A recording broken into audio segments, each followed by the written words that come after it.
Can I name 3 rabbit holes to stay away from? AP, I love that question. Margin. Margin, partnerships, Yep. balance sheets. Margin, partnerships, balance sheets. Do you agree with those 3, Brian? To the most part, margins and limited partnerships, absolutely.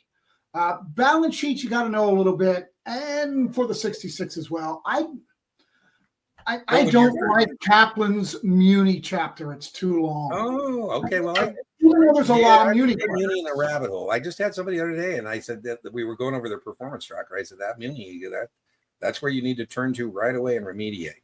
So I don't think under any circumstance, even based on test prep vendors, I put Muni as a rabbit hole. That's just me. So AP, So here's what I guess I'd say about rabbit hole. My margin lecture, AP, is called "Don't Overdose." Hint.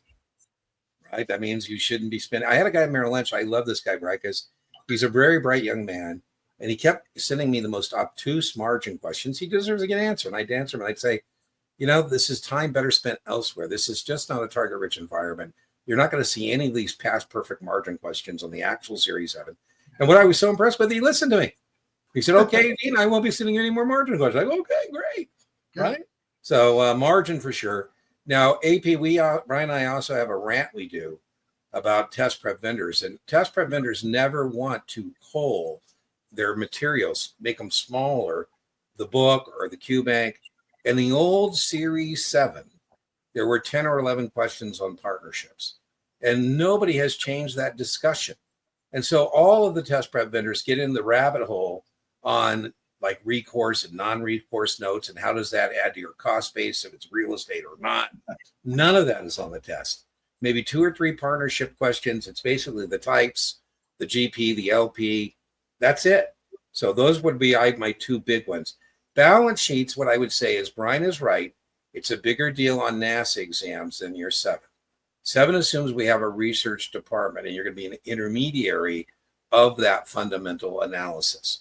But even then, are the questions there? But if you tell me you missed because you weren't strong on a balance sheet or margin or partnerships, I'd say you have bigger problems elsewhere, would be my answer.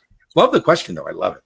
Making editorial decisions is really important, particularly as you get closer to your test date, right? Oh, Brian, I think Brian, let me see if I'm getting this right. Brian's saying, why don't you pay him to do it for you? Is that what you're saying, Brian? I like it. Right? The way I said that earlier, AP, is Brian is pretty good at distillation. So AP, I'll get somebody who will Brian's paid supplement. I can't tell you how many times I get this call, right? Somebody will call me and say, my Past Perfect, my Knopfman, my STC, my Kaplan, they have 100 pages on partnerships, and Brian barely even talked about it. I go, exactly.